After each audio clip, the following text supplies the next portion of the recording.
I'm doing great. How are you?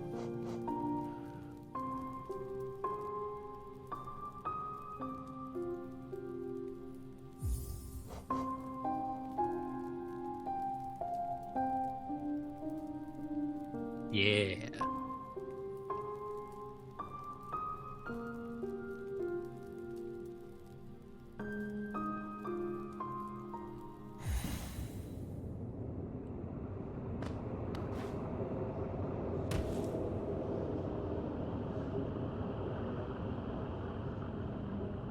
Streams.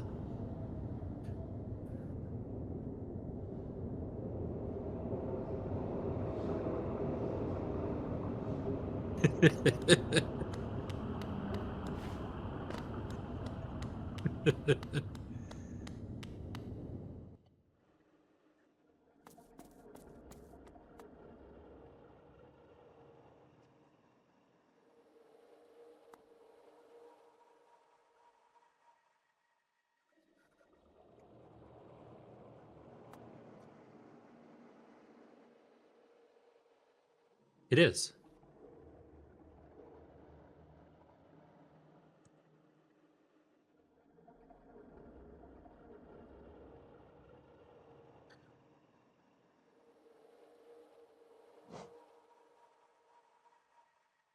Yes.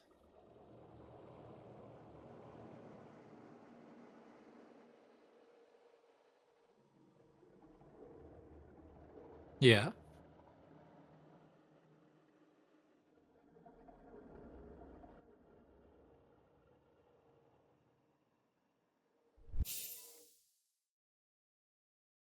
Um, Question for you.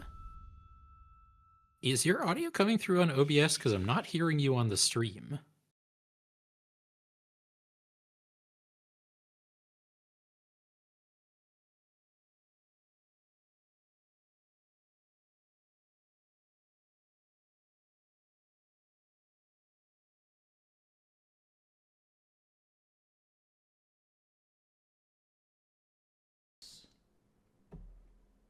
Okay. How about I should be coming through now?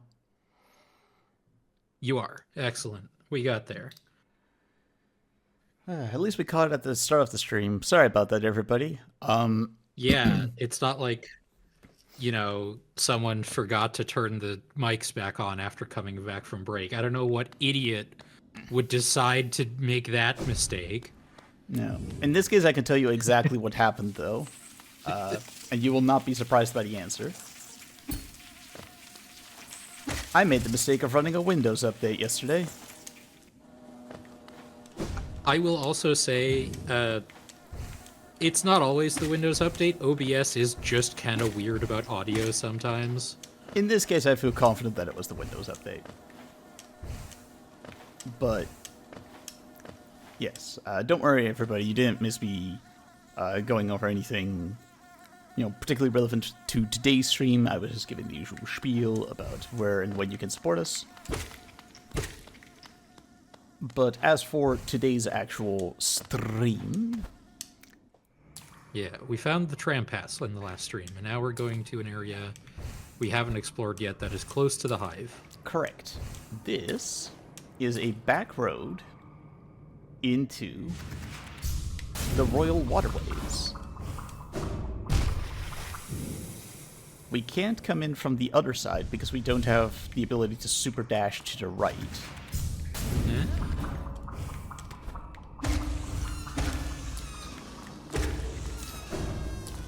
But we can do this. Lantern! Oh, hell yeah! Let's go. That is genuinely going to open up a lot, more than you think, but the big thing is never, ever, ever again will we have to struggle in Deep Nest. Also, it opens up, like, an entirely new zone that's, that part's pretty cool as well. Yeah, here we are in Hielden Royal Waterways.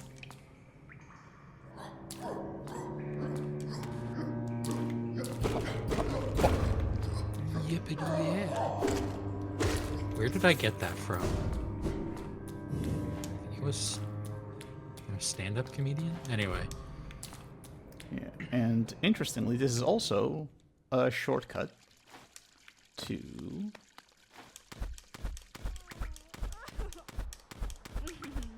the City of Tears. Because we emerge right here with this lovely person. Pantera. Eternal Emilitia. Excellent name. Oh, what a surprise! Not often I receive visitors. It's been so long. Ages even. I just hope my manners haven't left me. You've no doubt sensed my affluence. You're right to guess I'm renowned among the upper caste of Hallownest. Well, I was. Once, until those cretins cast me out. Have you met them, my former fellows? There's them outside, their bodies shambling around all mindless and empty, and I'm still alive to witness their pathetic demise. Oh, I'm just so happy. Fate can be a wonderful thing. I love she's kicking her feet. She's so petty. Immortality is kind of a weird thing to think about. I don't even think she's, like, particularly immortal. She's just, like, so stubbornly petty and, like, conveniently quarantining herself that she doesn't get infected. I mean, she does have the epithet eternal. Yeah, but I mean, The Rock doesn't channel lightning just because he's the most electrifying man in sports entertainment, you know? Yes, but we don't live in a world that has real magic. Wait, we don't? I have some products I need to return. Yeah, there's a lot of books that are just full of lies. Let me just check for a sec that I don't get turned around yet. This is... Yeah, that's the way back up to Eternal Militia. This is way down.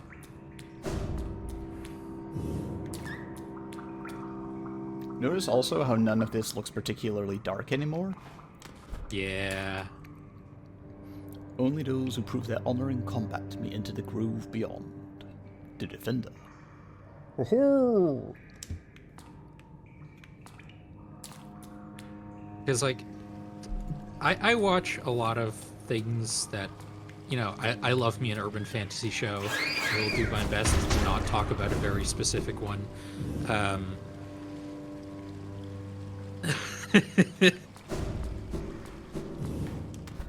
So I'll talk about a video game instead. I played Paranormacite, the Mermaid's Curse. Mm-hmm. And that is a game in which one of the central things in its plot, without giving away too many spoilers, is the idea of something called an 800-year immortal, which sounds counterproductive because they're not actually immortal because they only live for 800 years. Yeah, that's like not even one Yoda's worth. Yeah, but they can't, they physically cannot die before that.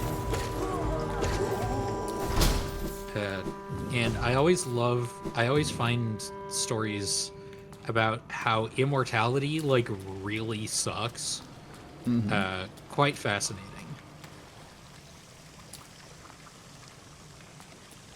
And now we found Isma's Grove, which is a secret subsection of the waterways.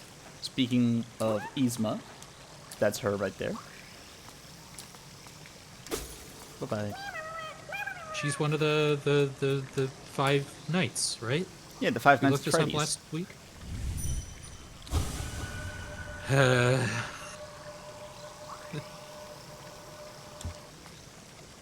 Yeah. There is another check in this room, sort of underneath and behind her, but unfortunately, this is where you normally get the ability to swim. In acid, specifically. And we don't have that.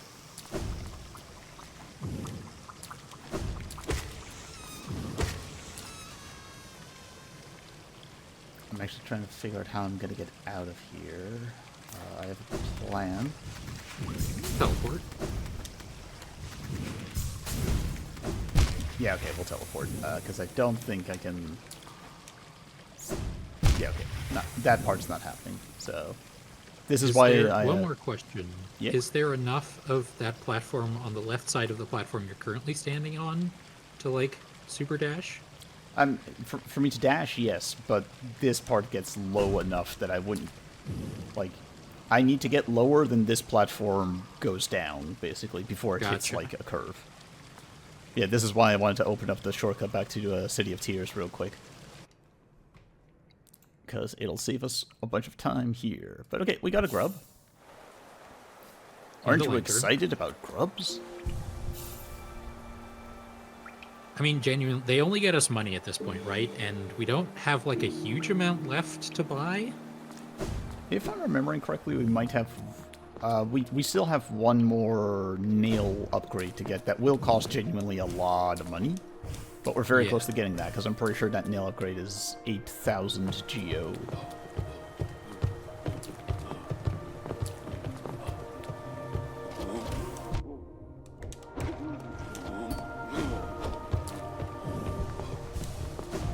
So I said I'd talk about it right before we went live.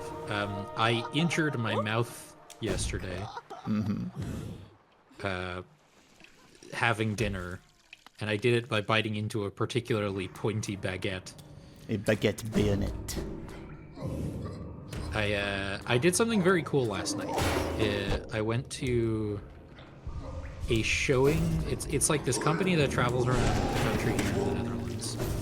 And I went to a showing of a movie called Chef, directed by Jon Favreau. I've seen it.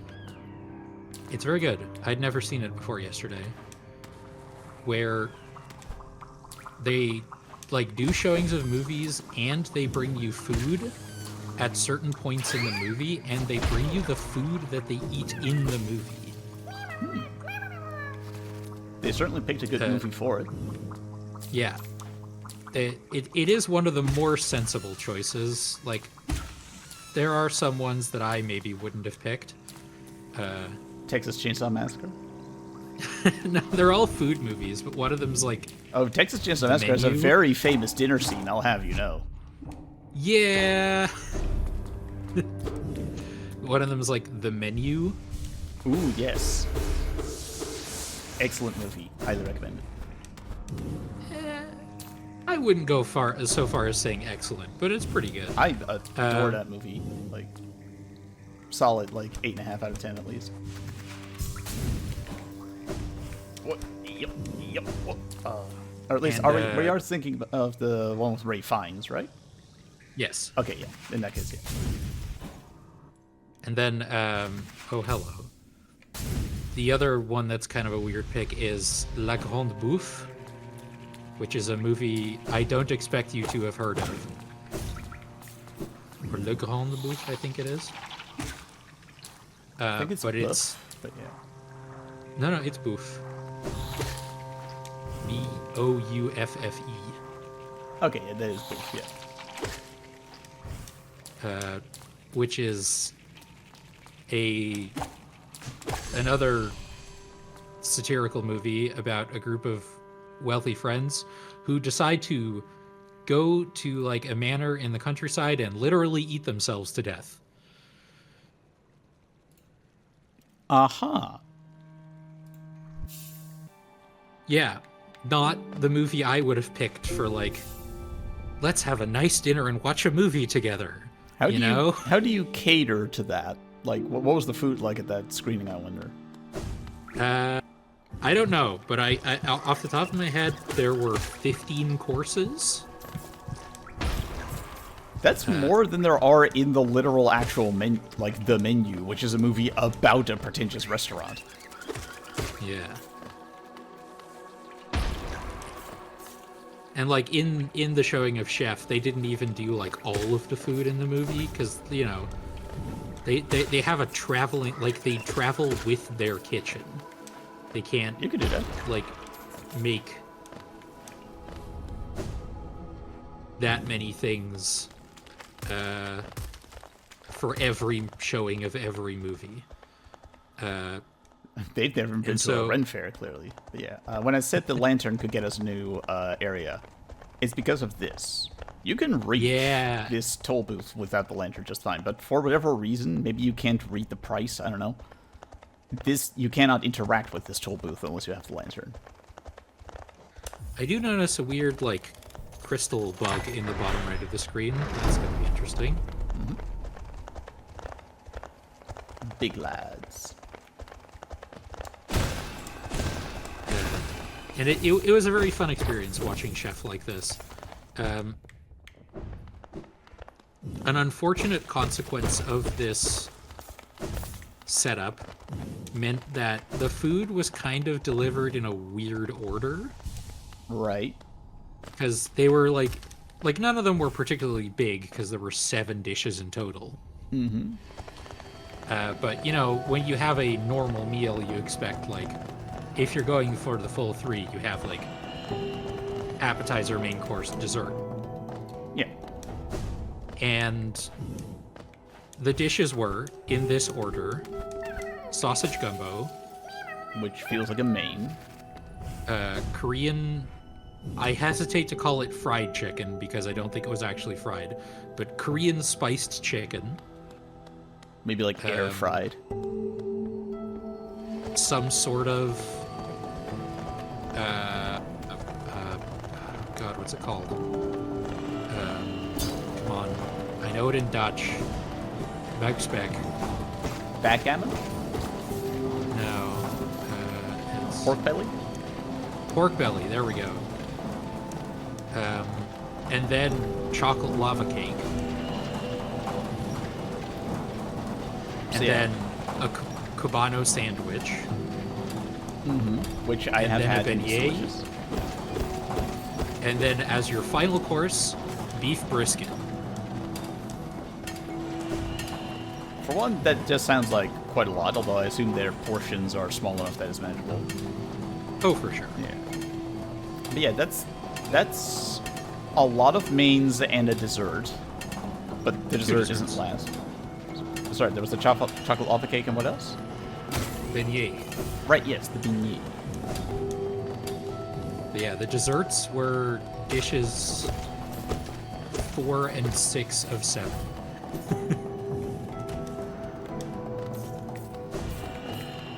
I'd never had a Cubano before yesterday, and admittedly this isn't like a perfect Cubano because I don't think you're supposed to make them with baguette, but they did. The one I had baguette. So I had mine at Miami International Airport.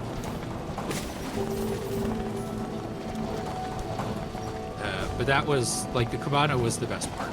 The chicken, yes. I think, was my least favorite part. It was proper kind of dry.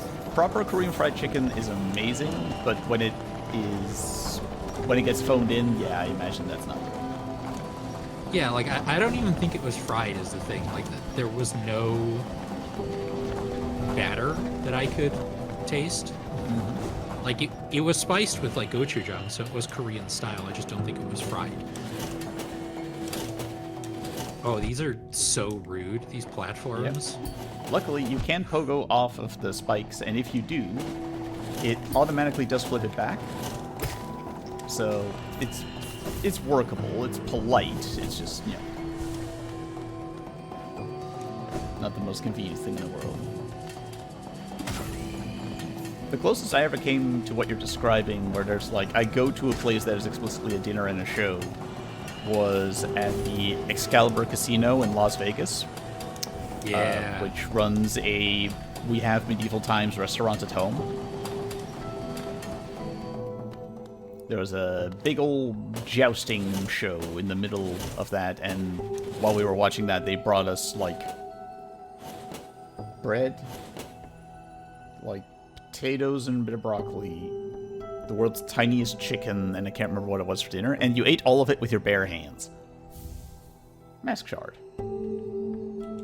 We need one more of those to get a full, Correct. Yeah. Oop. I will say, the idea of actual factual medieval times sounds simultaneously extremely American, but also really fun. Like, the show we watched, like, I'm not gonna sit here and tell you that it was like a life-changing experience, but I would say like it was a good show. It was like, you know, good choreography and things like that. The only part of it was like there were like 3 or 4 times during the show where like the MC or old MC would come out and sort of hype up the crowd, because theoretically the crowd got divided into sections where it's like, okay, everybody from here to here, you're cheering for the Green Knight. And like he would come out a couple times. Oh hey Omega, nice to see you in chat. Yeah.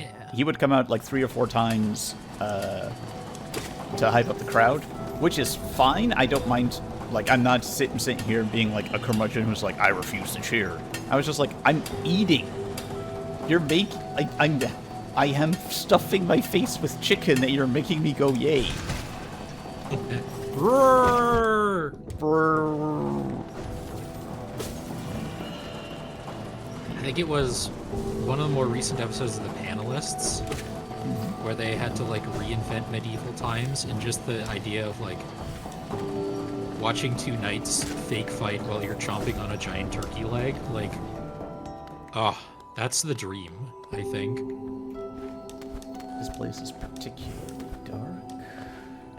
And it beats the food they serve at wrestling shows. All right, wait. I say it as someone who has served food at wrestling shows.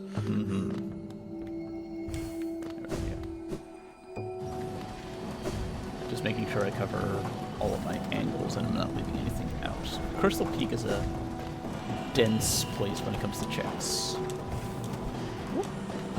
As you may be able to tell, Omega, we found the lantern very early on in this stream, so we can see in the dark now. Thank God.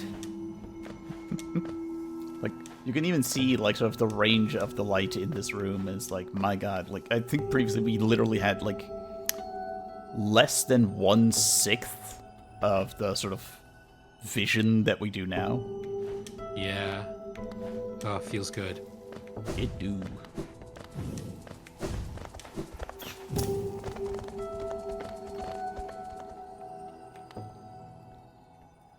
I think it's contextual, right? Like, obviously it did really much get in our way in this playthrough, but you're supposed to have the lantern a lot earlier than we found it. Yes. I would say, like,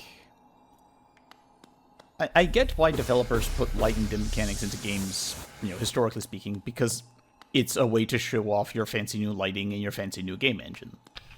Yeah. I need to mark this place for downward dive. Here we go. And I do really like it in stealth games. Yes. Like, obviously, as it goes, the earliest I can remember it is like the first Thief game that had like the jewel that would show in how much darkness you're running around in. But evenly as recently as like Assassin's Creed Shadows, they've used it in stealth games. I'm not going to demonstrate it right now, but I am 99% sure that this shaft, I can show you on the map. Yeah, this shaft would make me fall down into the resting grounds, so Okay. that would probably be how you would get there if you hadn't gotten there already via the tram. Yeah, just a nice way to interconnect those areas. Wait. Here we go.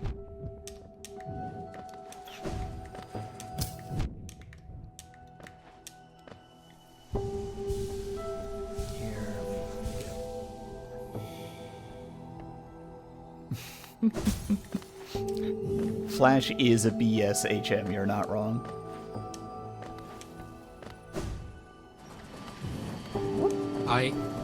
I've definitely told this story on a Hollow Knight stream before, but I am going to reiterate. I'll take Flash over Defog. The fog, are you saying?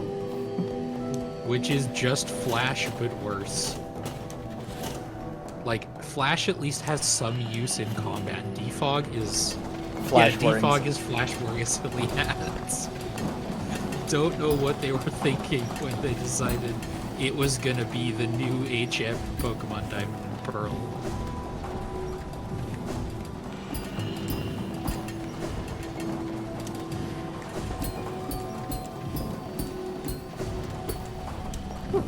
Got there. Glowing wound. That's a charm right here. I think there's yeah, squirt out the little hatchling fellers. Great if you're going for a summoner build, which we might have to do for some boss fights. Oh god, I forgot about Rock Climb. Yeah, rock climb seems on the very silly side. Like, I defy you to name me, like, a scenario where rock climb would be necessary, but flight can't get the job done. Let's see, the rest of this, nothing else down here, so we can move on. Whoop. I try not to make a habit out of this, because ultimately we are all in it together. But I did see a deeply embarrassing, in my opinion, article from Nintendo Life yesterday. And I generally like Nintendo Life. They have good writers, their news stories are well written, and they're just a great source of specifically Nintendo news. But they had this, like, opinion piece about, oh, what if Pokemon Winds and Waves is Pokemon's equivalent of Breath of the Wild? Or not Breath of the Wild, Tears of the Kingdom. And it's like, first off, we have seen one trailer for a game that doesn't even come out this year. Also, this is a what if, like, being passed off on a news site. Well, it's not just a news site, right? They also have, like, an opinion section, and this was in the opinion section. But still, like, you know,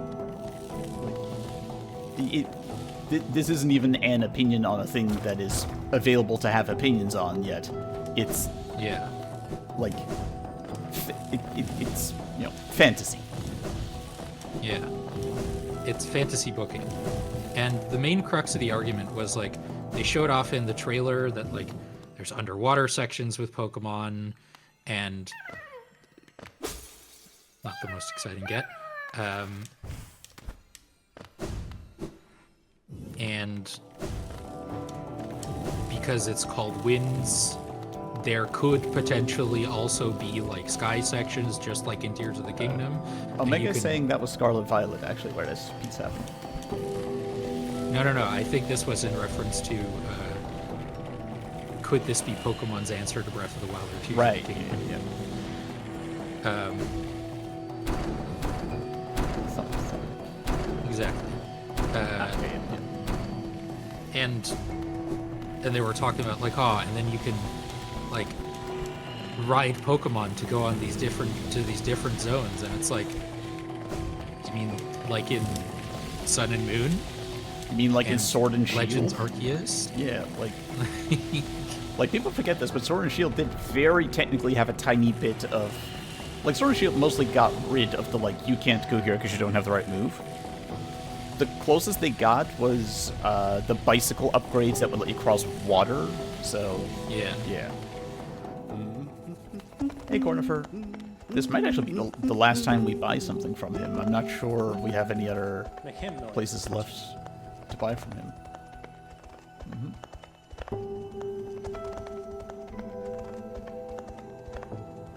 Yeah. You're not wrong, Omega. Stalwart Shell. That's another charm. I'll take that. Happily. Go charms. That is... Yeah, here we go. When basically it means that our little sort of post-hit grace period when we take damage lasts longer and we have more iframes. Nice. Genuinely can put in a lot of work in the bigger, scarier boss fights.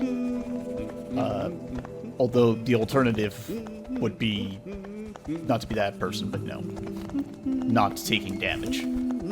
Yeah. And that would free up the charm notches for something else. Ooh, speaking of charm notches, yeah.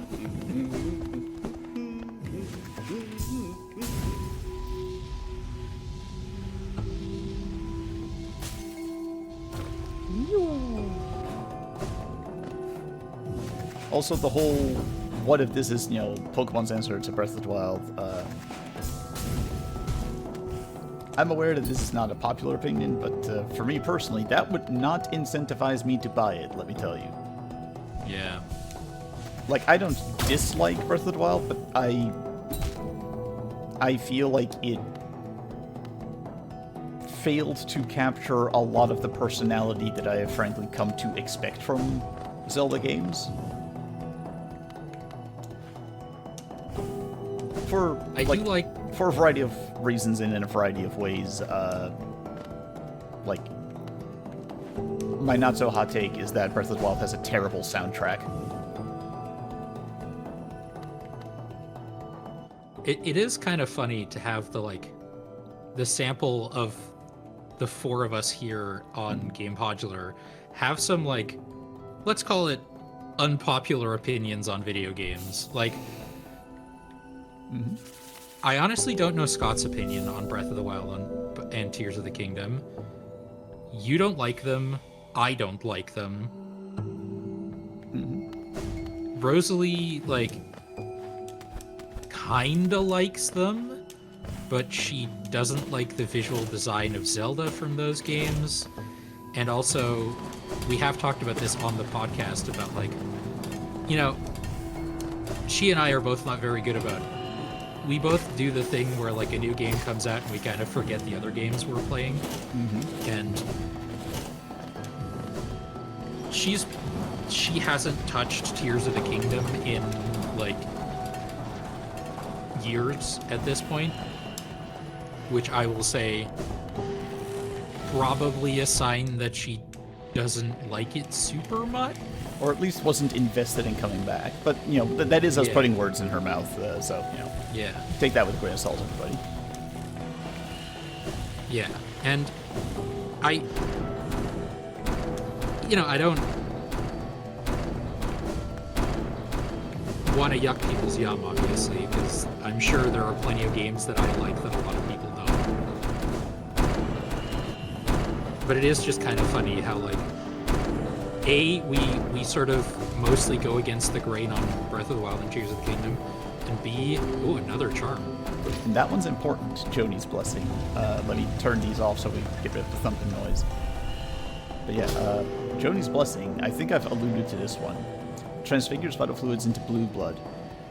Yes. Yeah, healthier shell can take more damage but will not be able to heal themselves. This is how we can get enough life blood masks in order to get that spot in our bingo card, and it'll help us get a check elsewhere. Also, yeah, Omega saying, I want better dungeons and an actual story. Both of those are extremely fair.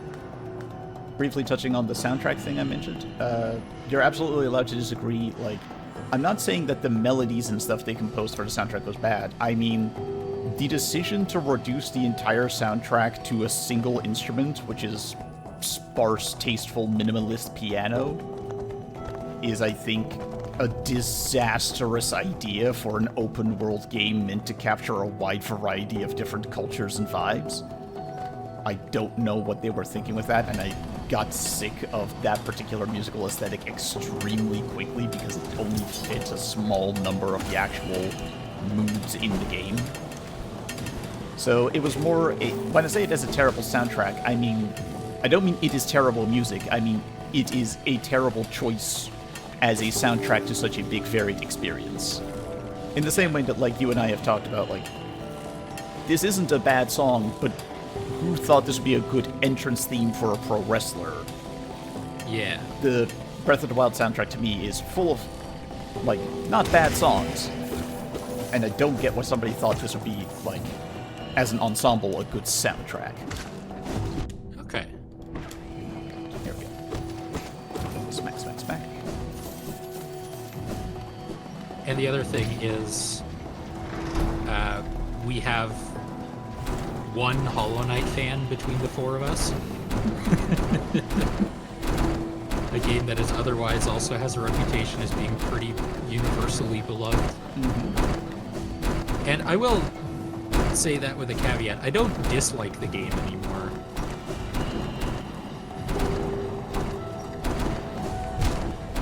but I would still hesitate to call myself a fan. That's fair. But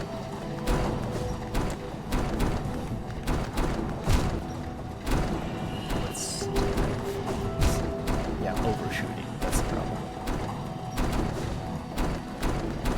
Speaking of soundtracks, though, I recently finished Expedition 33, and by recently I mean yesterday. Congratulations. And part of the reason I've been playing it is because I have tickets to a live performance of music from the game in about 2 weeks, and I wanted to have context for the songs before I went to the concert. Also, I have been told that there's going to be game footage shown during the concert, so I didn't want to spoil myself, basically. When I went Man, to what a soundtrack. the Final Fantasy concert, they did the same thing. So yeah, good call to make sure you're actually familiar with it. What did I get? I just picked it up. Oh yeah, we got another charm. pink Bunch of person. charms hidden here. It was deep focus. Your healing is slower, but you get you get twice as much healing per soul spent healing. So- Okay, so it's Silksong healing, basically. It's closer to Silksong healing. That's how I'm going to phrase that. Silksong's healing mechanics are actually rather different from those in Hollow Okay. Knight. It's actually one of the bigger changes they made, like on a systems level. But I digress. But yeah, it's a game I was already planning on playing, and I even started it. I bought it when it came out. But this really gave me the motivation to actually, sit down and finish it. As previously stated, I have sort of the same problem with Rosalie, in which I get distracted by new toy syndrome when it comes to video games pretty easily.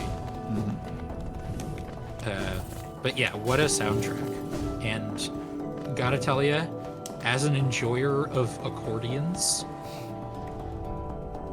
I'm eaten well. As a connoisseur of concertinas, I will not give any spoilers about the game, obviously, but also, yeah, it's a good one. Extremely basic take, but yeah, it's very good. I haven't gotten around to playing it yet, but I definitely believe that it's good. I have seen a lot of discourse along the lines of there is a depressingly large demographic of people who seem to have not played any RPGs whatsoever in between Final Fantasy VII and Expedition 33. Yeah. Right. Yeah. If we go left this way, we'll need to teleport back again because I don't have the left wall jump yet. Very funny seeing people be like, this battle system with timing-based attacks and parries has never been done before. And I'm like, have you ever heard of Super Mario RPG? Have you ever heard of the Legend of the Super Nintendo? Dragoon? Yeah. Here we go. These little fellers, by the way, fun fact, completely immune to all physical damage. You cannot and will not ever, damage them with the nail. But you can spell them. Yeah. Alright, let's hit up a bench. No accordion in the Tears of the Kingdom soundtrack? Boo! I do fondly remember the accordion as being one of the only exceptions to the piano in Breath of the Wild, so yeah. I am offended just on sheer principle. But okay, time for a boss fight. Because this bench is occupied. It's like Mr. Freeze, but a crystal.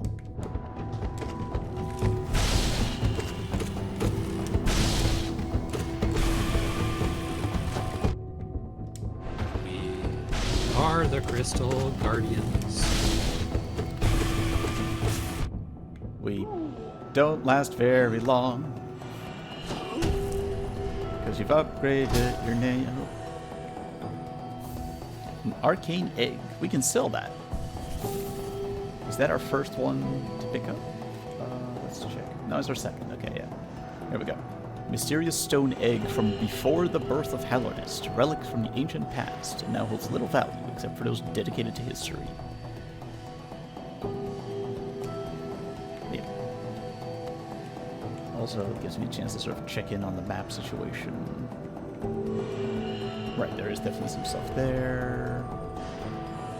Mommy meow, mommy meow. Okay. Now, normally there would be a bigger time gap in between these two things. Because normally you wouldn't have to double jump here for quite a long time. But, want to do another boss fight? Hell yeah. Against the same person? That'll be bad.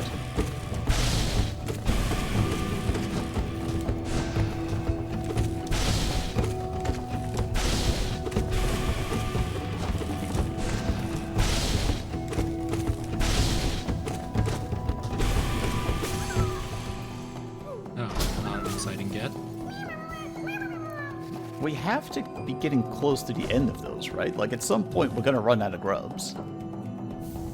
Mask shard. All right, hey! that was our 4th of 4. So, let me check here. Right now I'm getting 2 extra, I believe, from my Unbreakable Heart. So discounting those, we have 1, 2, 3, 4. We have 8 HP. That might be the maximum you can get. I would need to... I guess we'll find out if we find any more mask shards. But yeah. Also, I should check my charm loadout while I'm here. See if there's anything I want to change. Because yeah, we have... You did just get another charm notch as well. Heart with strength.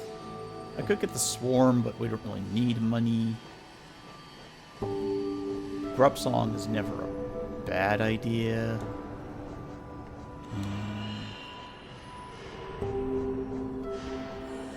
Thorns of Agony is okay. Crest is meh.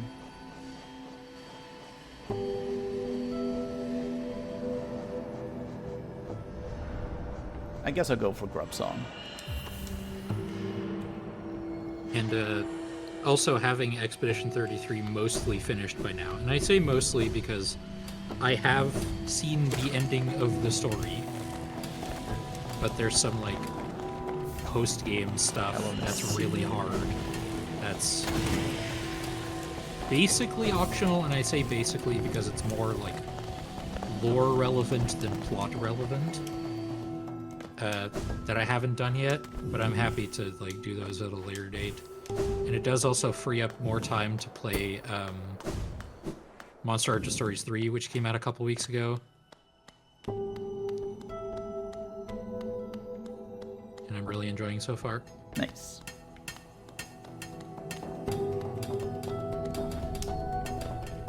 So there's check down there, but I think we can also move up.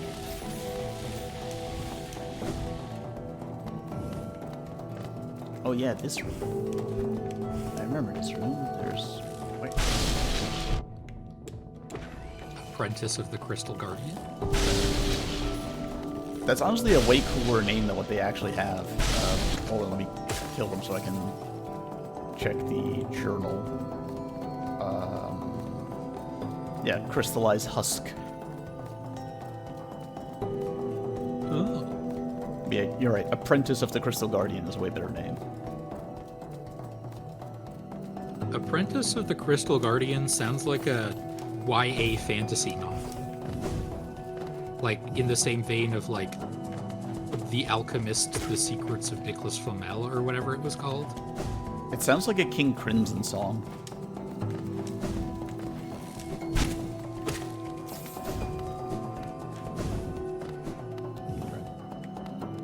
I'm intentionally gonna drop down here because... where are you?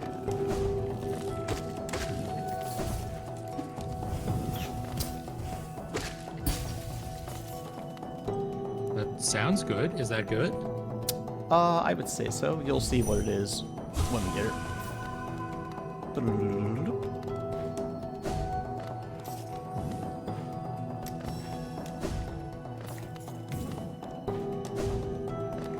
Is there...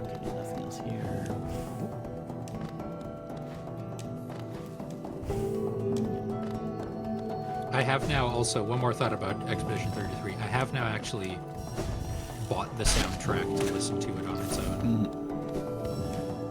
Shout out to Bandcamp. Not sponsored, just, I'm just a fan.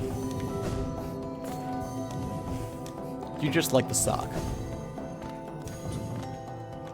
I would prefer the comparison to John Oliver and DeWalt Ladders to Finance Apes.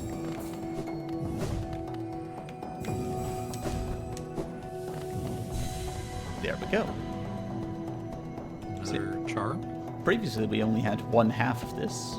Now we have both. Right! So yeah, this is a way to infinitely refill soul, albeit very slowly. More importantly, it, quote, opens the way to a birthplace. So, that's exciting. We'll get to that in a bit. Fingers are sort of... Do your hands ever get sweaty while you're gaming? They're not sweaty. Like, I do need to make sure I keep my controllers clean because, eventually, you do start to see some discoloration otherwise. But, there we go. I wouldn't really say I get, like, sweaty control. I got sweaty controller in, like, my teenage years. Not so much anymore. Here we go. I am very jealous. There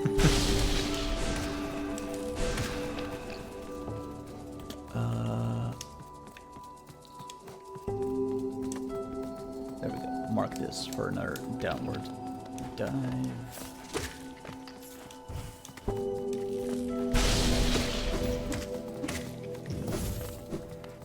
I specifically bought, and again, hashtag not sponsored, I'm just a fan, like little caps to put over my controller thumbsticks. Just so my sweat doesn't like wear down the rubber on the actual controller, on the actual thumbsticks. Because I've done that to multiple controllers, and let me tell you, it ain't fun. I've only done that once, despite my lack of general sweaty hands on controllers. But yeah, like my old controller, you can actually blame Hollow Knight for that. My old Xbox 360 controller, I wore down the rubber on the thumbstick so hard, like there was no more rubber. It was just the plastic core. Yeah. The plastic core.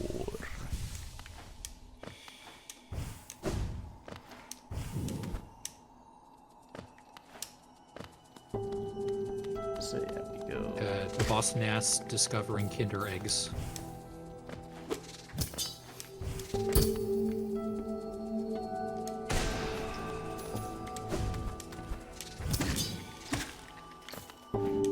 Is there a thing to the right here? No, I'm thinking somewhere else. What? That is, in fact, more or less the reaction I expected from that joke, yes. Absolute silence. Yeah. Determined, pointed silence.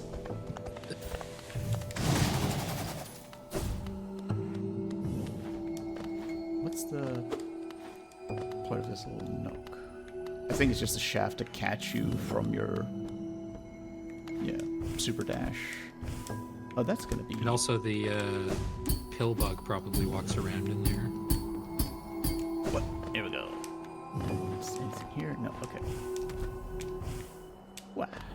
We've made it to Hallownest's Crown. An area that I've never been able to find documentation about this, but I suspect this area might have been like slightly more important or involved in earlier design documents.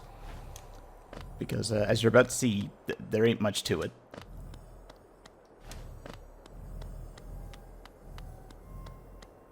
So why are these things lighting up in the way they are? Good question. We never get an answer. Normally, this is where you would get the Dream Gate, the fast travel. And there's one little bit of dream lore. Remember the light. Because, yeah. This shape is interesting. Like, sort of a moth. Big old moth with, like, a crown. Remember that for Oh. later. Yeah. Yeah, I see. But other than that cool little bit of foreshadowing, and like one fast travel ability, there ain't nothing here. And you could just, like, if you jump off to the left there, you just sort of immediately drop back down to sort of roughly the start of the upward ascent we've been doing. I have one area I want to make sure I don't miss, so I'm like sort of manually backtracking. Here we go. What?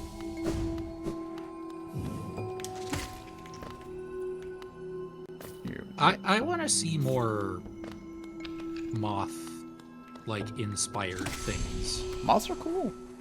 Moths are cool and they're gorgeous. Like, I love Frost Moth is just a fantastic looking Pokemon. You're a big I'm fan of also a Mothra. Mothra stan.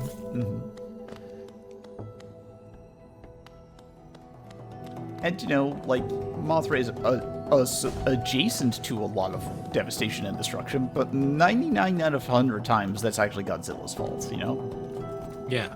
I think Mothra gets a Mothra bad is rap, the and I think people need to be, like, more lepid optimistic.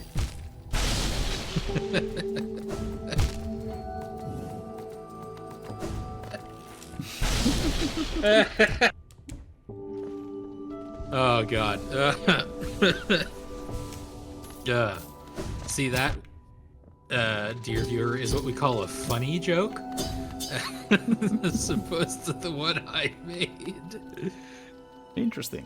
We just got Grabberfly's eulogy. That's another charm. Let me pull it up for you. It's a very, like, magic sword from Link to the Past. When you're at full health, your nail fires a little projectile. Nice. And this answers a question that I, like, was reasonably certain I knew the answer to, but I realized I didn't have it 100%. This is what you normally get for getting all of the grubs. Now, we didn't see like, in the grub prize listings, we didn't see anything for, like, all 50. So I thought maybe, you know, that wasn't randomized, because, I don't know, maybe it ties into, like, certain triggers or something. But no, it would appear that there is still one more grub check to get. So the grubs we have been collecting are actually a little bit more important than we thought they were. Watch it be like the right attack. I'm willing to bet it's the Dream Nail, or like the fully awoken Dream Nail. Here we go. Ah, we have another downward dash spot right here. Here we go. But yeah, Mothra is the closest thing that, like, the kaiju world has to, like, a good guy, right? Because, like, most of them are just sort of like forces of nature, and Godzilla, to the best of my memory, does come to the defense of humanity more often than not. Wanderer's But Journal. I confess, I've only seen the new ones, you know. I haven't seen any of the old Godzilla verse movies. Old Godzilla movies, he does tend to come to humanity's defense, partially because those do eventually, you know, lean a lot sillier with, you know, like, there's the era of Godzilla that some people don't like to talk about, and I do, where it's just like, we have stopped pretending that these aren't men in rubber suits, and they're gonna do drop kicks now. Yeah. Right, that just takes me back to this bench here. Might as well take the opportunity, fill in the map a little bit. We're also coming up on our first break. Yeah, if I'm remembering correctly, there is... yeah, there's the crystallized mound right there. Which... why didn't we get in there yet? I know we didn't. I know there's a reason we didn't, but what was the reason? I can check that later. Yeah, we're coming up on our first break, so stay tuned, everybody. We'll be back in just a minute or two. We're just gonna stretch, hydrate. Oh, yeah. We recommend you do the same. And Yeah. we'll be back in just a minute or two. Don't go anywhere.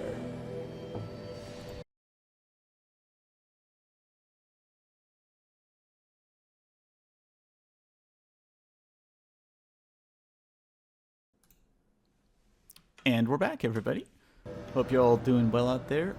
We have one more unexplored area here, and then, yeah, maybe just because we've been talking a lot, but for life of me, I can't remember why we weren't able to get into the crystallized mound. So I'll check that as well. But first, actual unexplored. Wow. During the break, I was thinking about like Godzilla movies some more. Mm-hmm. I think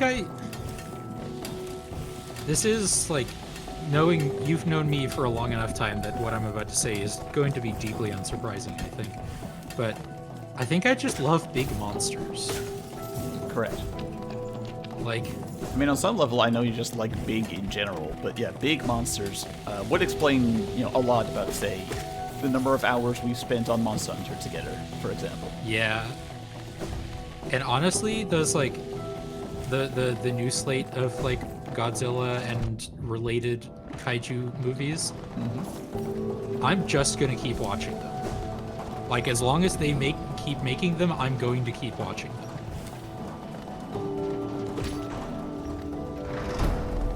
There we go. Got that open up, so now we can get over here. Like, I honestly think they have just kind of kept getting better.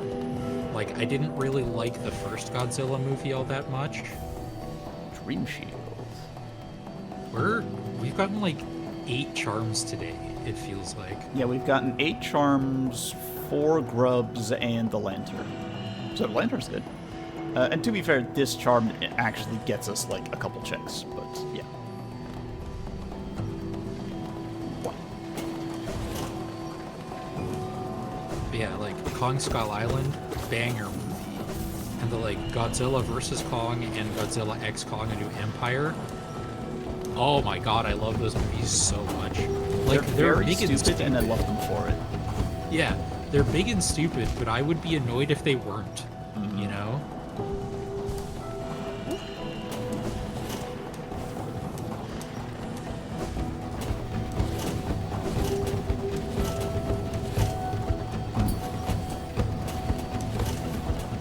I see. Yes, that is a potential complication. This might Also be... Pacific Rim. I love Pacific Rim. It's one of my favorite movies. Okay, can't quite get there. I have a plan. Let's see if we can ghosty skin. Okay. Let's see.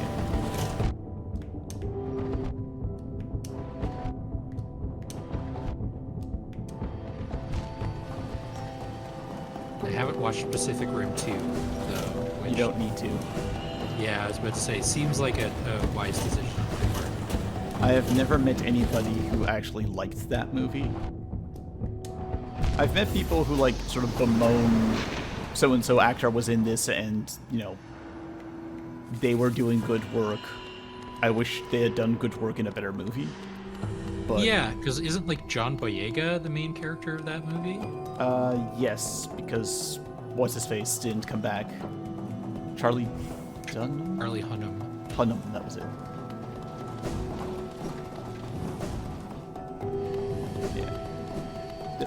There's also stuff in there that, like, I personally actively dislike, but it's also a story spoiler, so I can't really, like, go into detail.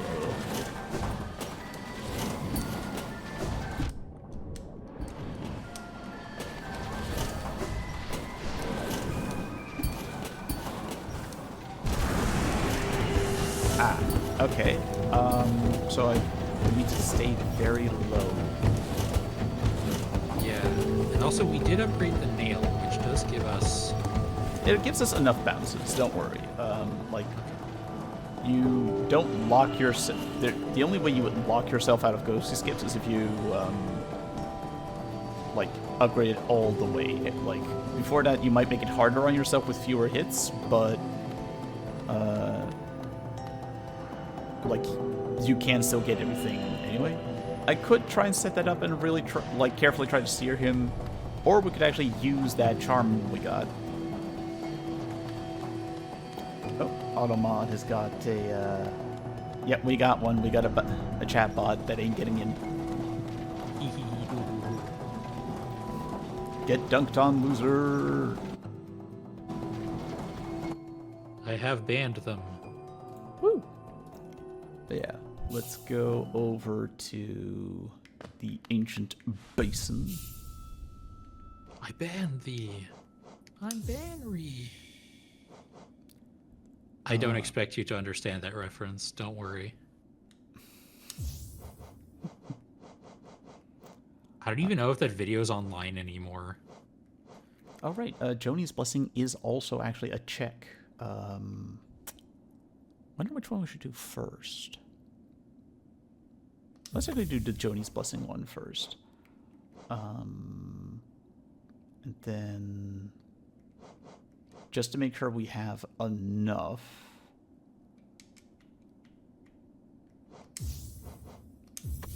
Here we go. Yeah, we do need... There we go. That ought to do it. Yep, that's got our bingo check. So at this point, let's Hell see. yeah. So yeah, we need to get the check for the Crystal Heart. That's up in Crystal Peak, and it's past the spot we were trying to ghosty skip before. We need to get Yzma's Tear, which lets us swim in acid. Check and read both of the Pilgrim's Way lore tablets. That's a matter of like sort of going back to the start, like starting area of the game, and just sort of reading the lore. Eternal Ordeal for Zotes. That we'll let you know when we get there, folks. That one's going to be a while. Strap in. Get the Love Key. We don't know where that is at this point, but yeah, that'll get us into the Tower of Love. And break 3 floors using the dive. I mean, I'd like to.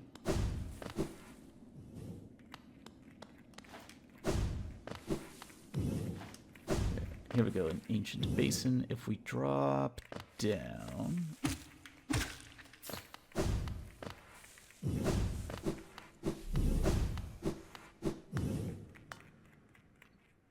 El Buio dell'Abisso. One of my favorite things to do on Wikipedia is Here we go. Normally go to a Wikipedia page I've gone to before and ask, why have I gone to this page before? Yeah. Normally in the base game, if you come here with enough blue health, there's actually a cute little animation of like butterfly flowers opening up and this door opening. Randomizer cuts that out. I don't know if that's because it's associated with a trigger that they have to work around or what. But yeah, point is we can get in here now. You can't get in here unless you have like at least 12 blue health. And it's very pointy, as you can see. Yeah. Imagine doing this without the lantern. I don't need to because I have. Gross. Yes. Yes, it was.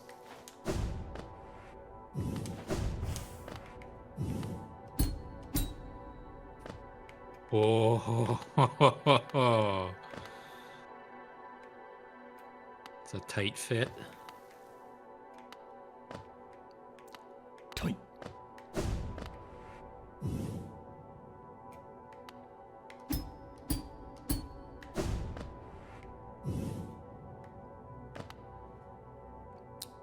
I don't have a super dash right now. Okay, no, not getting around it that way, but that's possibly fine. Whoa. Just need to keep an eye. Dang it. Okay, I'm gonna have to note this area on the map because there are 2 checks here. One is the obvious big thing, and then the other one's a secret little optional. That secret little optional, we need to be able to dash to the right, as in like mega dash to the right. Yeah. So, we'll come back for that, but we can get the big thing at least.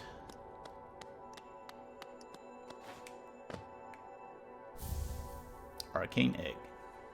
Alright. So what is there normally?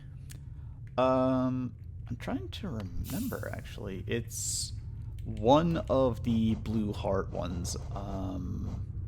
It's either Joni's Blessing or Lifeblood Core. I think it's Joni's Blessing is actually what's normally there. And you would use like the Lifeblood Core and the Lifeblood Heart. If you equip those together, then you can get enough to get in here.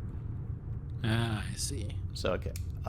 We got that done. Now there is the other check down here.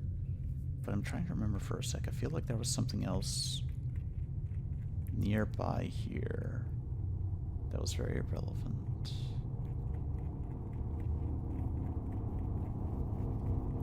Let me check the map. Okay, there's a downward dash there. We've gone all the way over here. That's fine, yeah.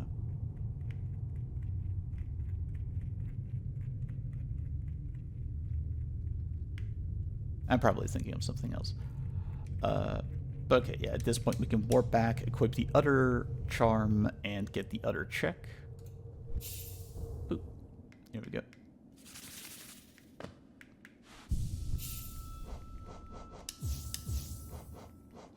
Unbreakable. No, wait, not unbreakable strength. We need to equip King Soul. There we go.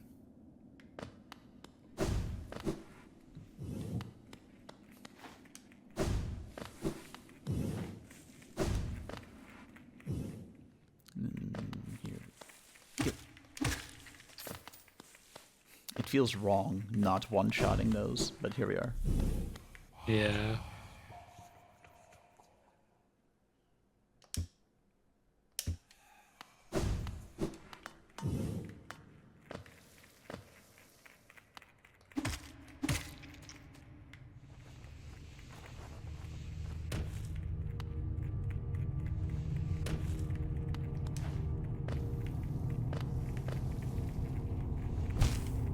Darn it. Oh, come on.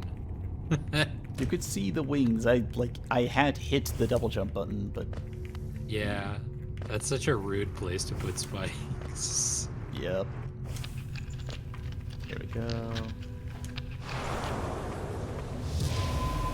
So yeah, that happened because we have this charm equipped. Gotcha. So glad we have the lantern for this, and that we have the shadow dash as well. Because spoilers, we're gonna need it here.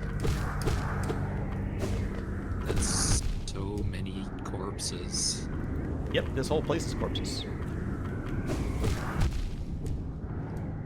Corpses all the way down.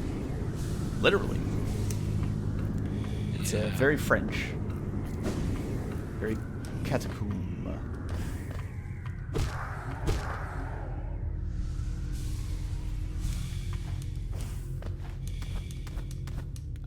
Right, that just takes us back up again.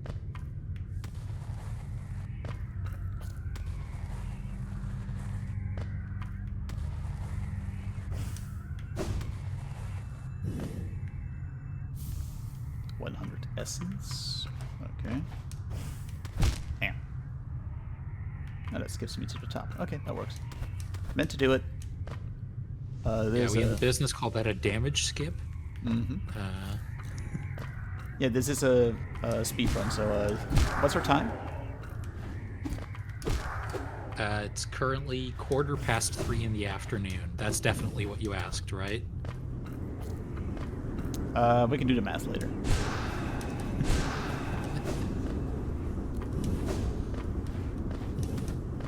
And this is, yeah, the one we saw earlier. Okay. Watched, or I didn't watch. I learned about a horror movie a while back that's like, I think it was set in the Paris catacombs. I'm trying to remember what it's called now. I am going to laugh if it's just called Catacombs.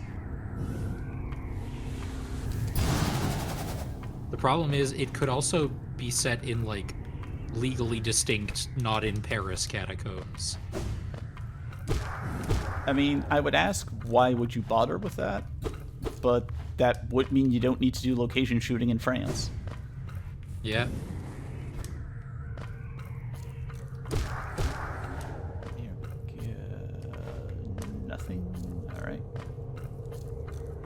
want...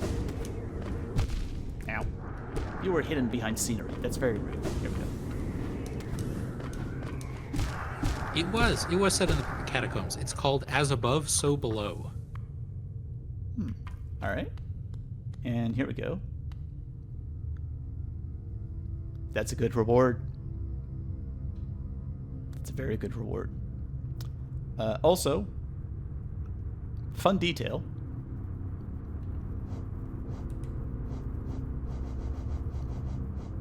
The thing we're standing in front of is an arcane egg. A really, really big one. Yep. It also kind of reminds me of the evil goopy Pac-Man from Shadow Labyrinth. Yeah. I wonder what hatched from this.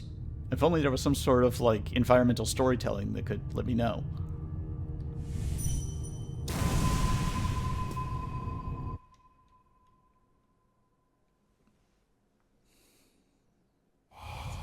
No cost too great.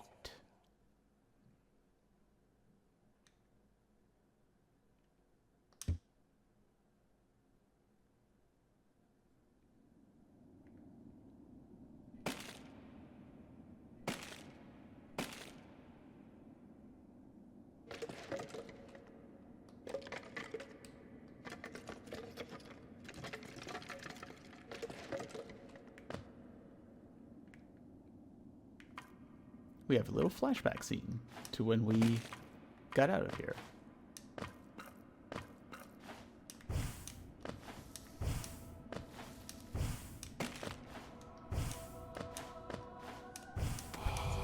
No mind to think.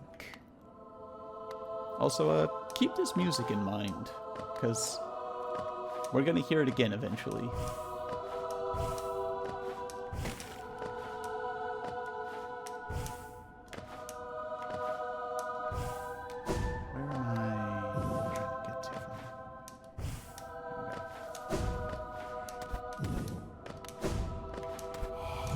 No will to break.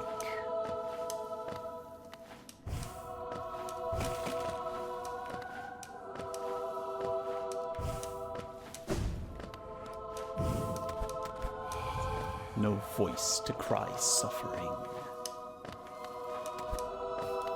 And that is how you diegetically explain a mute protagonist. Born of God and void.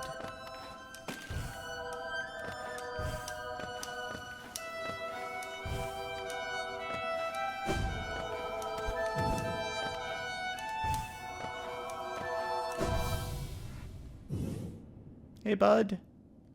Give me a hand.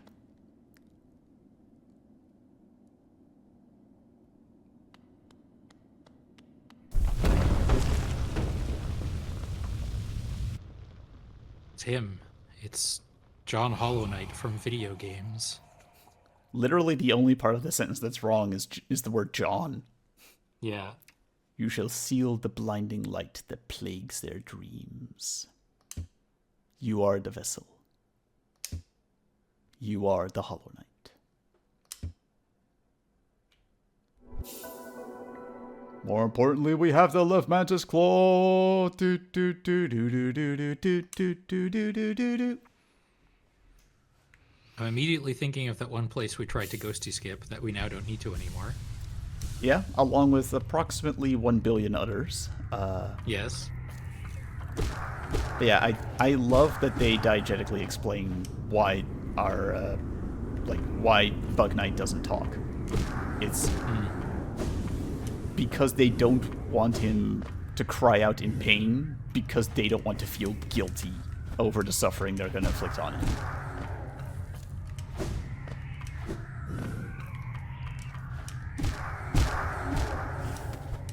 Here we go. Oh my god, I can use the left side Mantis Claw. Yes.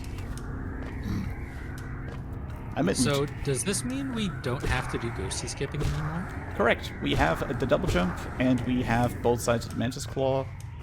The only, traversal things we still need are Acid Swim and one of the super dashes. Very good, yeah. Actually, I say that, let me skip out of here. And double check my own notes on that. I think, are we also missing one of the shadow dashes? Was that also... Shadow dash is not broken up, unlike regular dash. Okay. So, yeah, we can shadow dash both directions. We can regular dash both directions. Still missing one of the crystal dashes. The downward dive is a big one still. Right, yes. We have the tram pass. There's also the elevator pass, which I don't think we have that one yet. I could be wrong about that. Yeah, we have 3 pale ores and 8,000 geo, so let's go upgrade our nail.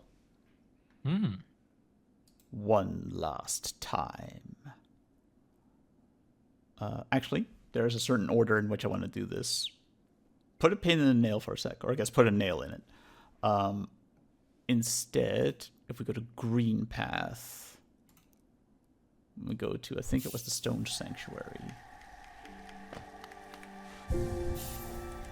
Green path, we don't have a map of it yet, but I'm semi-confident I know where I'm going. Yeah, there's one place, there's actually 2 places in green path I want to get to.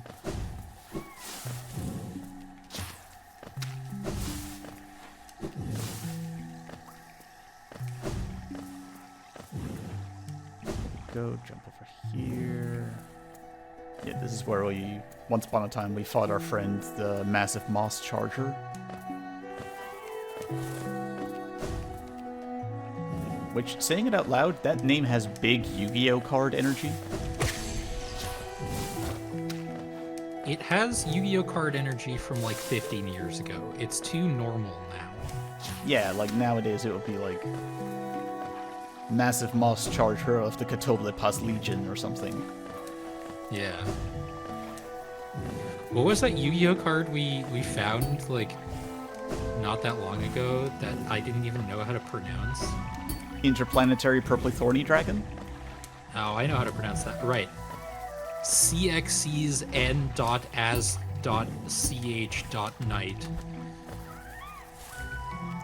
I think if anybody had their, like, Alexa turned on, you might have just given it malware. Here we go. Vessel Fragment. Alright, that was our last one of those. We are now maxed out on our soul capacity. So that's very Are you familiar with Mike Trapp of Dropout? Right, we got to the, we got to the other side of this previously. But then, because we found that one platform and came at it from below, we couldn't get through. Mike Trapp from Dropout. Possibly, like, if I saw his face, I would recognize it and be like, oh yeah, Mike Trapp from Dropout. But the name itself doesn't say anything. But I mean, you know how I am with faces and names. Yeah. He's a former host of Actually, and there was one episode of Actually where he made a joke about like, hey, name of computer that's always listening, order 10 garlic or something. And he posted like, and a lot of people got mad at him for being like, hey, my computer was listening to that and ordered garlic. And he made like a log statement on Facebook saying like, you know, a lot of people have reached out to me, and I just want to say it was really funny, and and I would do it again if given the opportunity. Who doesn't need more garlic in their life? Also, turn those computers off. Yes. Like, okay, so this is one of this was one of the 2 places I was thinking of. The other one is more relevant to our to getting the nail upgrades. That requires us now to go into the Green Path toll booth, I think it was. Yeah. and as with a lot of things, there's also an XKCD for this. Yes.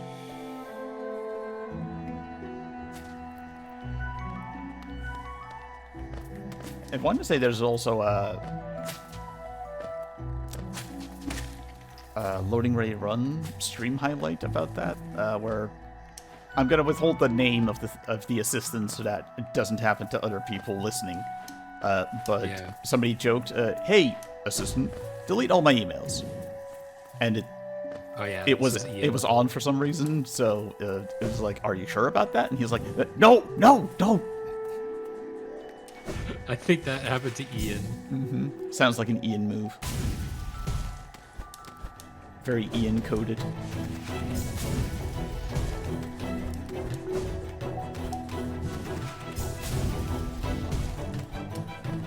It's also a recurring problem on like Wheeler's home streams, where he'll make a joke about like he'll do the like sort of Star Trek-esque computer do this, but that's what he named his like smart home thing. And so then it beeps and he has to yell, "Computer, disregard."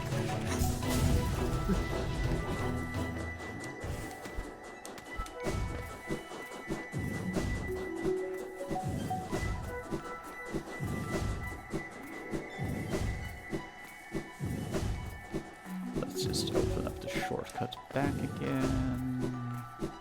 Seems wise.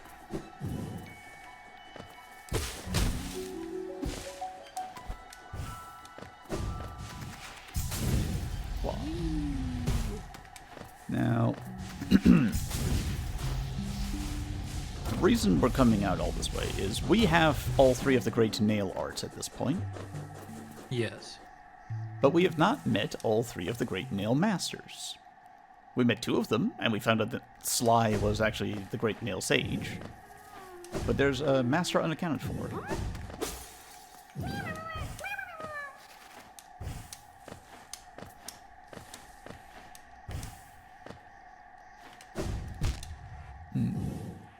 That's a little problematic without the right crystal dash. Come on, let's see what we can do. Ha! Oh, got there. I'm invincible. And very He's taking nice a that there's a painting. bench there as well. He is Paint Master Shio. A visitor? Why have you crept in here, little grub? Perhaps, like me, you have a taste for discovering new things. I'm Shio, and in a previous life, I was a nail master. Yes, the only thing that drove me was becoming stronger and honing my skills with a nail. I imagined it was my one calling in life, but that feeling faded over time. Now I seek a new calling, something that speaks to my soul and compels me forward. That's why I spent my time here, secluded, trying to master the art of creation. Painting, sculpting. These things bring a different kind of pleasure. You don't seem very moved by what I said. Was it Shio the nail master you were looking for? Did you come to learn a nail art? I'll teach you if you insist. Yeah. Yeah. Yeah, I would, bud.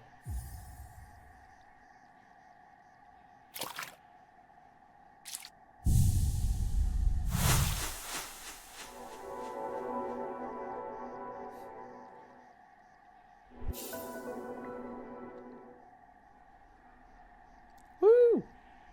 That legitimately Now this also opens normally up a is like the great slash. Very good, yeah.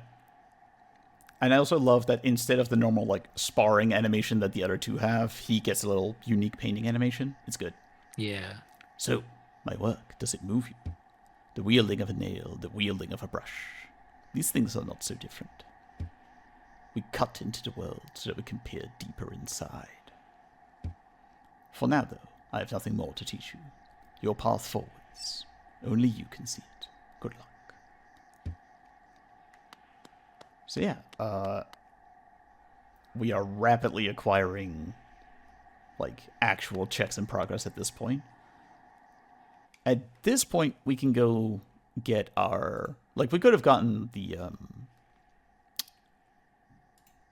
nail upgrade earlier, but I wanted to do it in this particular order, because normally in the game you would, and there's a fun little reveal that lands better if we do it this way.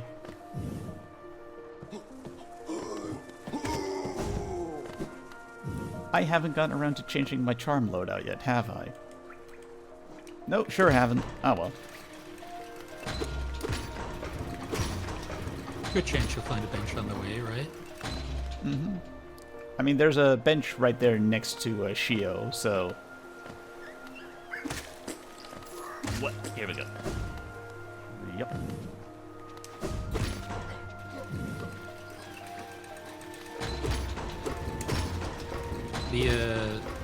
The Nail Masters does also remind me of Legend of Zelda: The Minish Cap, where you learn a couple of sword moves from like special teachers, including one who is a literal ghost.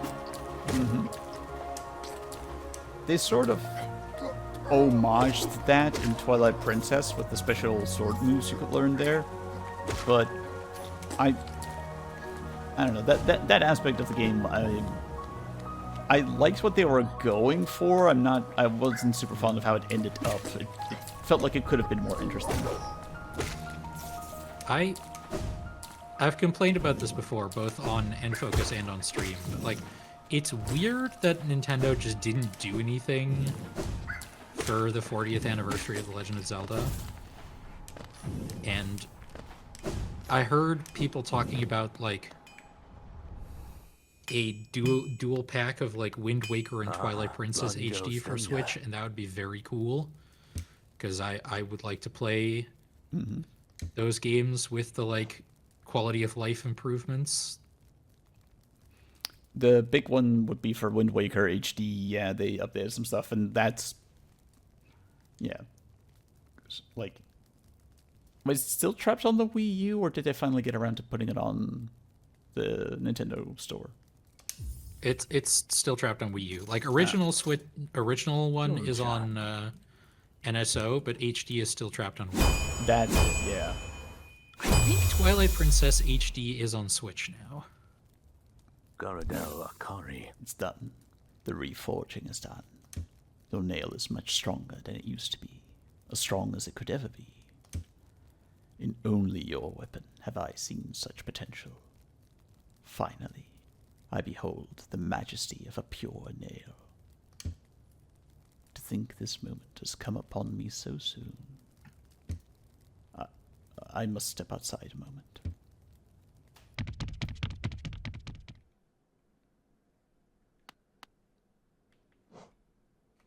He's a little overwhelmed, but I mean, look at it.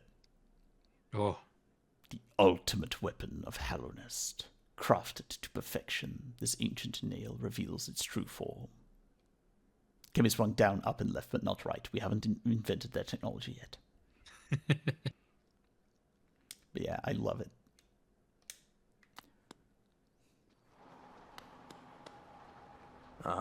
Ranjo Stenja. With a pure nail forged, my work in this lifetime comes to an end. My only remaining desire is to see and feel the nail strike true. I beg you, cut me down. As my final moment in life, I want to taste the blade's exquisite edge. After all this time, after all this toil, haven't I earned it? I mean, I'm not saying you haven't earned it. Like, you've been working very hard, even, like, once the city became an abandoned husk full of zombies. But I don't know, like... What if more than one person needs their nail upgraded? Or I don't know, what if there's, like, more to life than nailsmithing? You know, like... Yeah. Have you considered board games? I'm just saying, there's a lot of good board games.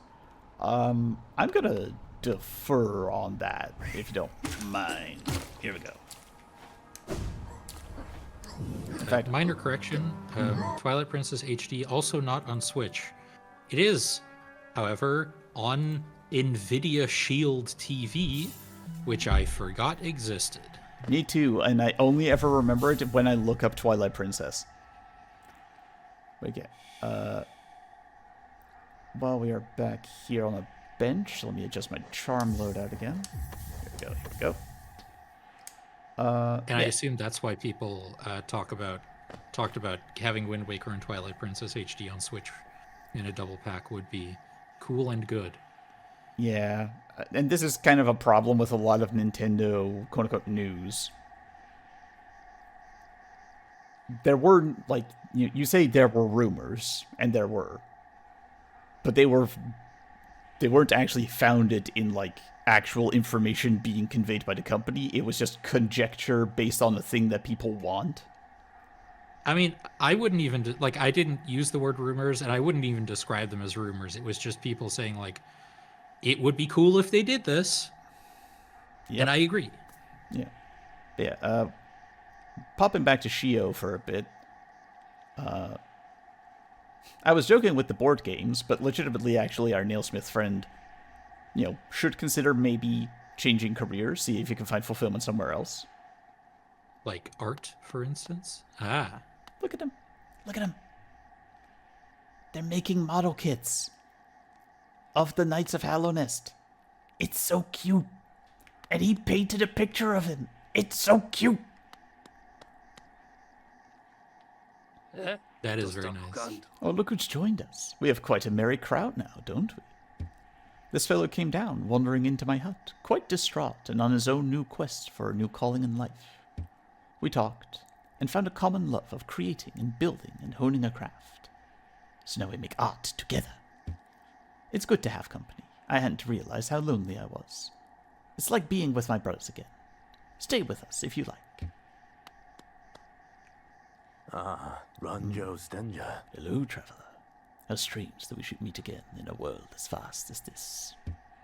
I must thank you for not killing me when I asked you to.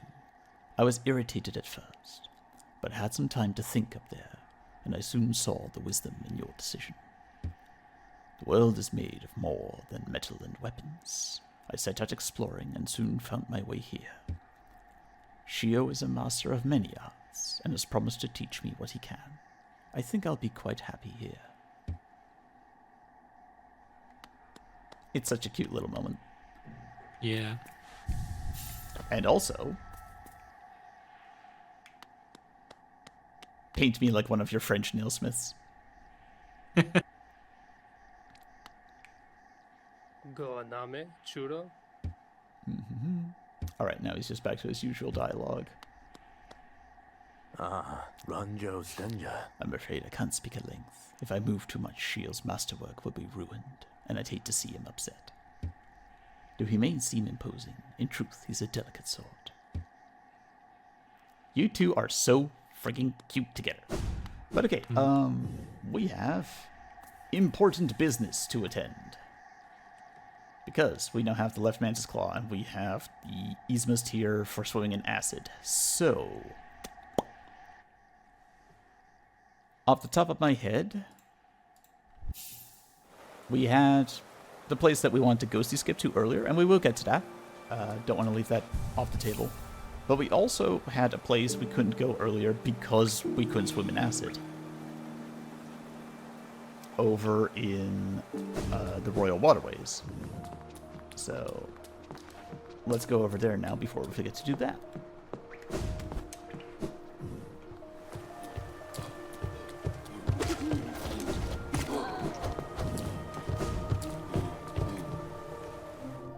Pardon, coming through, hot stuff.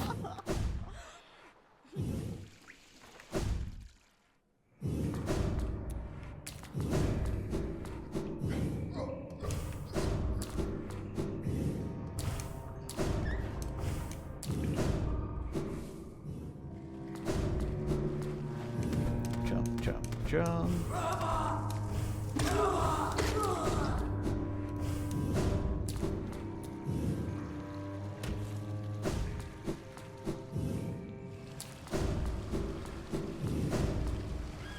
Here we go.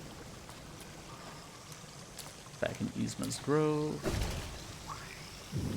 Just swimming through the acid. I'm sure it's good for our skin.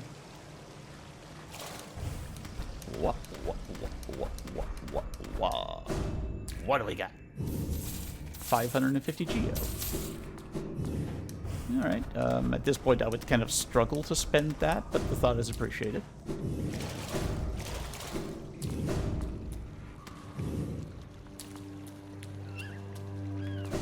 And just to make sure we aren't missing anything. We should also take that exit on the left. What? Yeah.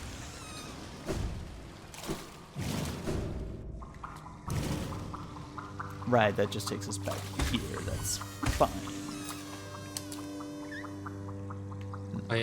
I was walking through town yesterday, on my way to the train station to take the train to the thing I went to last night, and I saw a series of 3 posters of concerts happening in the Ziggo Dome in the near future, where it was like, what is it, 2004? Uh-huh. It was like Evanescence, Sean Paul. Oh, and who was the last one? Oh no, I forgot. Young Jonathan?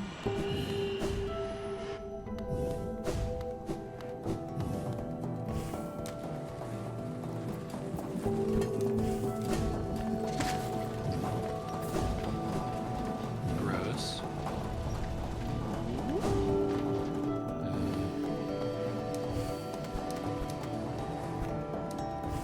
Not who I was thinking. Oh wow. Not on the poster, but Neo and Akon are coming to Ziggo Dome. Yeah, I have not thought about either of them in a long time. Like, the only thing I ever remember from Neo is he was a guest on a Pitbull song that one time. Holy hell, the Pussycat Dolls are still around? I think Still is doing, I think there might have been like a breakup and hiatus, but they have since reunited.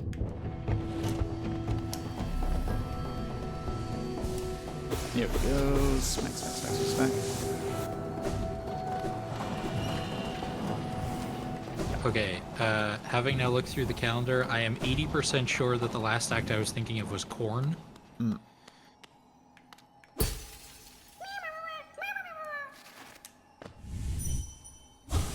Another band I was surprised to discover are still around. Dig, dig, crush, dig, lift, dig, crush, obey, dig, lift, crush, drop, drop, dig, lift, dig, crush, obey, dig, dig, Me playing... This joke sucks, I don't remember the name of the game. Deep Rock Galactic, there it is. There we go.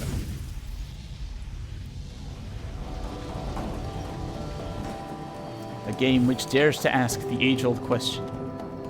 Can you dig it? Sucka. No need to be rude about it. Okay, so... Yeah, I want to go across to the left and then I want to go up. Because yeah, there's also some connective tissue between Crystal Peak and Dartmouth itself, which is very relevant to our interests. Go up from here.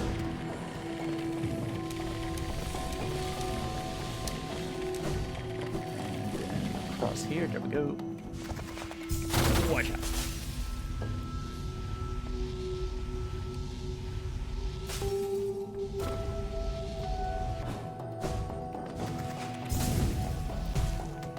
This whole schedule of the Ziggo Dome is full of artists where it's just like, oh, I haven't thought about this name in a while. And also artists where I'm like, I would be very happy to never hear about them again. For example, Alex Warren has 2 concerts in a row at the Ziggo Dome. If I'm supposed to recognize that name, I don't. Ordinary? Him, right, yes. That song is terrible, and you do still hear it on the radio, yeah.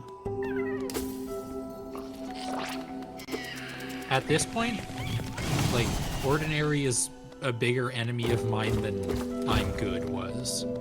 That's saying something, gentle viewer. Like, if you don't know, I'm Good by, like, BB Rexa and David Guetta. Would the word blood feud be inappropriate? The most frustrating thing about it was I could not escape this goddamn song. Like, I went out of my way to not listen to it, and yet I still heard it all the time. In supermarkets, in restaurants, in a goddamn swimming pool. There we go. We've opened up a little elevator that can take us down right next to Chi-Chi's place. And the thing that bothers me most about Ordinary is I am a defender of what I begrudgingly accept people are calling stomp clap. Like, I actually quite like Mumford and Sons. I really like Of Monsters and Men's first album. I even like Home by Edward Sharpe and the Magnetic Zeros, which is a lot of people really hate. But like, God, Alex Warren Is where you draw the line. just destroyed anything that was good about it There we go. by being extremely boring. Yeah, I've gotten out our little Grimkin friendo because there is a level 1 Grimkin enemy who we never fought because he was Okay, tucked up way out here in an area we couldn't get to yet.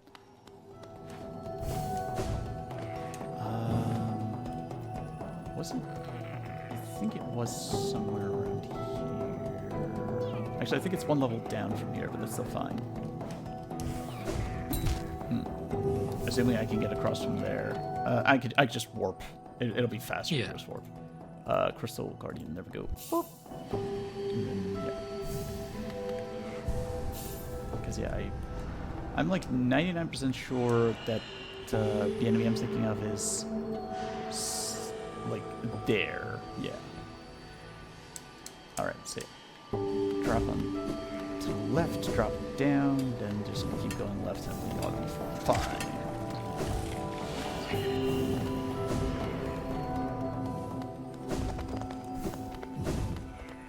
Let's go. seeing the crystal dash is kind of making me want to like fire up a Dragon Ball game.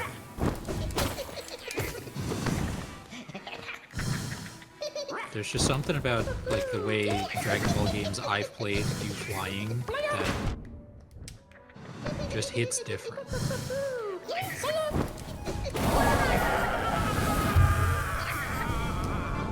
Got a mask shard, so there is more still. Alright.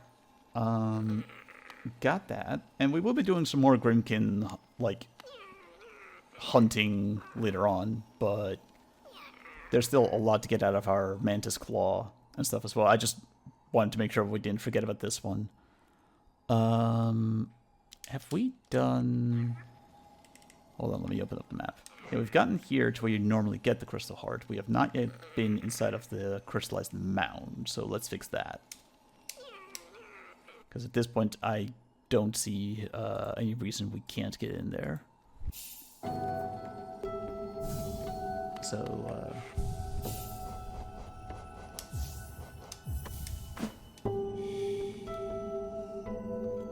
charge, charge, charge. There we go. Wah, wah, wah.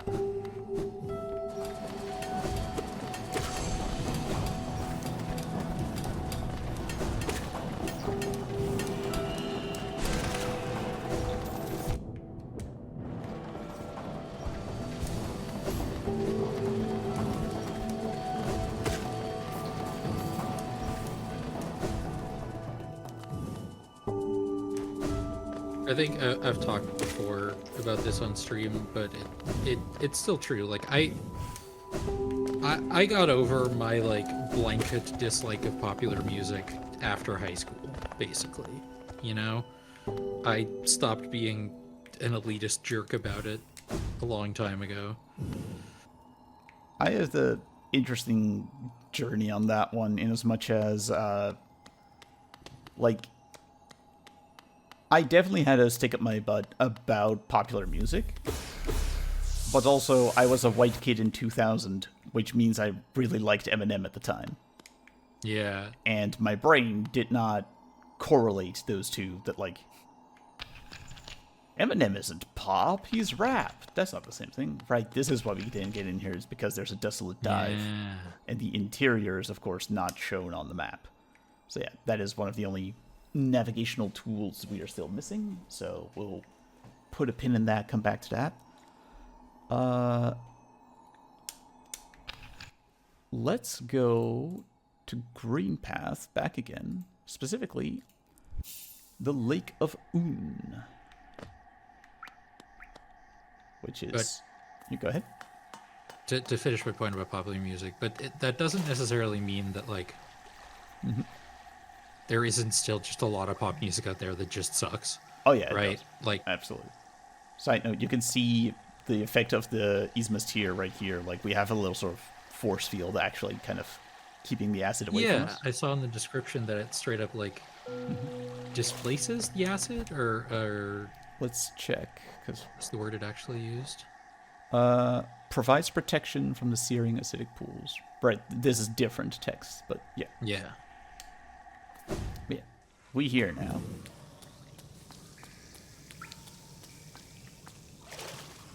And while we are here, go down, down, down to Goblin Town. I realize what I'm about to say is a question that does not matter, and I want to acknowledge that ahead of time. Yeah. But on a pure, like, physics level, if it does create, like, a force field between you and the acid, Yeah. how are you generating propulsion?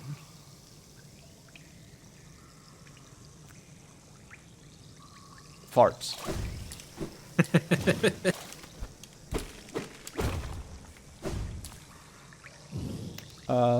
Hey, Hilka, question. Yeah. Do you want to meet a god? Sure. I guess they're out at the moment. Oh, wait. Hi there. Big slug. Very big slug. Yes. A gift from the gods, Hilka. It's been 10,000 years. Wah, wah, wah, wah, wah, and a little bit of wah.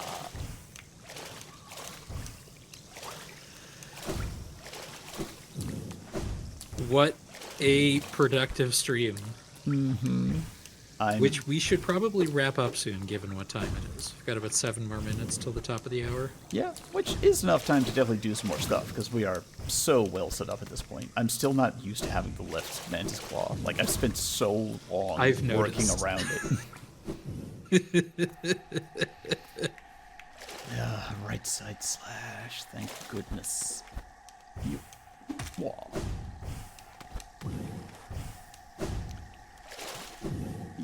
Yep. All right. But okay, let's take a little bit of a look. What's Teacher's Archives is actually a good place to go right now here in Fog Canyon, because we were sort of limited from doing more there due to lack of acid swimming. So, booyah! Yeah, we got as far as like the boss fight here against the Umu, the big jellyfish. Yeah. But past him was a lot of acid. Even just the way you're playing this, I can tell it's, like, such a relief to have both the acid and the right slash.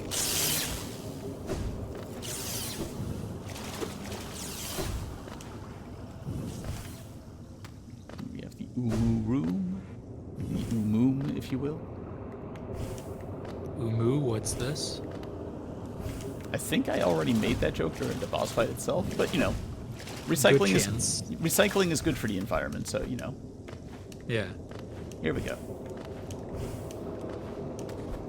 Are they making a new Umu? Like, This A is new, one if of you the will? this is one of the dreamers. ah. Yeah, they're the 3 dreamers. There's the one at the very top of that spire in the City of Tears, behind the Watcher Knights. There's Hera, the big spider in the distant village way down in Deep Nest, aka Hornet's mom. And here we have What's their name again? Right, Monomon was the Watcher. This is Lurian, I believe. Something glows within the tank. Hey, Quirrell. Hey. Did she call you too, then?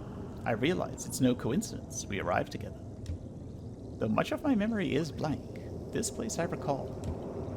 Within these chambers, the teacher sought to store the kingdom's knowledge, and at its core, she stored herself. To save Halonest, the teacher willingly became a seal, but upon herself she enacted an additional protection.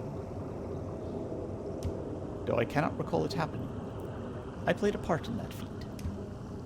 She called me here now to reverse that protection, all in aid of you.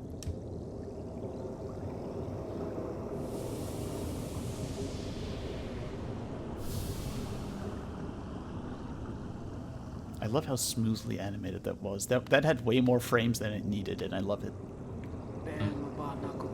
Do not hesitate. The choice to reform was hers, not mine. She knows what you would do, and she seems to welcome it. The love key, let's go. We keep on winning, Hyoka.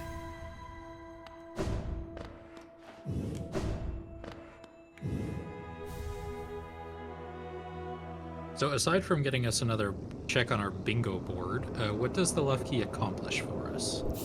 I can show you on the map, because we found, right here, the Tower of Love, and we found a big, cushiony pink door that was locked. But now, we can get in. Covered in padding, it bears a symbol of love. The madam's life is extinguished, and with it her seal breaks. It's a heavy thing you attempt, but I've seen your prowess up close, and she too believes you capable. Be on your journey then, and allow me rest a time. With the deed complete, I begin to feel my age. Yeah, our boy Quirrell is actually very old. Like, as old as the Hollow Knight old. Damn. And also, just while we are here, very quickly, gonna get a journal entry. A tank filled with charged lumaflies. Yeah, that gets them into our journal. When threatened, they cluster together, generating electricity. I don't know why, but Morpheus saying that in the first Matrix movie burned into my brain as a very specific, like, vocal stim.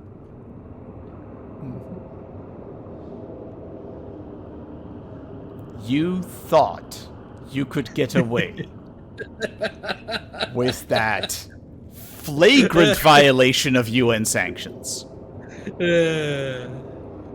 Well, I tried.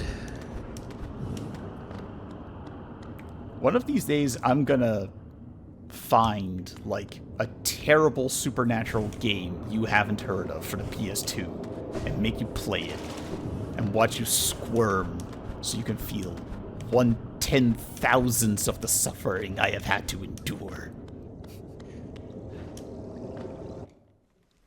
Anyway, we should use that key, eh? Actually, there's one other thing before then, similar to our friend, the nailsmith, eventually showing up at Shio's place. Yeah, here we go.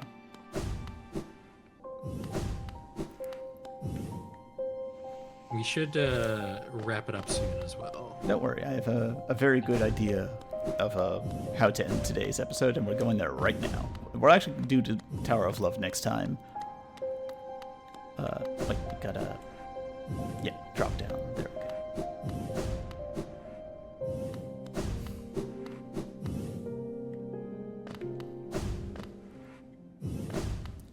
Yeah, where does Quirrell go after all his hard work? Right here. Again we meet, my short friend. Here at last, I feel at peace. Twice I've seen this world, and though my service may have stripped the first experience from me, I'm thankful I could witness its beauty again. Halonest is a vast and wondrous thing, but with as many wonders as it holds, I've seen none quite so intriguing as you. My flattery returns only silent stoicism. I like that. I like that very much. Då stackando. Incredible. And you can sit next to him. So yeah. A lot of people do read Quirrell as sort of queer-coded and, like, having a modest but not particularly well-hidden crush on Bug Knight. Mm. And I like it for a variety of reasons. The big one being that it stands in contrast very nicely to the way Breda crushes on you. Like, the way Breda crushes on you is like the fickle feelings of a teenage girl who just gets smitten by an idol. Whereas Quirrell is much more just like, I know flirting isn't going to make a difference, but that's not going to stop me from trying because you just bring out that feeling inside of me. But yeah, I like that you can just sit here next to him. The next time we come here, he's going to be gone, but his sword will still be here, and you can still sit just on the shores of a beautiful little blue lake. And I think that's a nice place to call it for today's stream. Thank you for joining us, everybody. I've been your host, Seskra, as always. With me has been Hyoka, my co-host. That's me. If you've enjoyed today's stream, or any of the other things we do, please support us over on patreon.com/Gamepodular or on ko-fi.com/Gamepodular. You can check out all of the VODs. You can check out all of the VODs of our stream.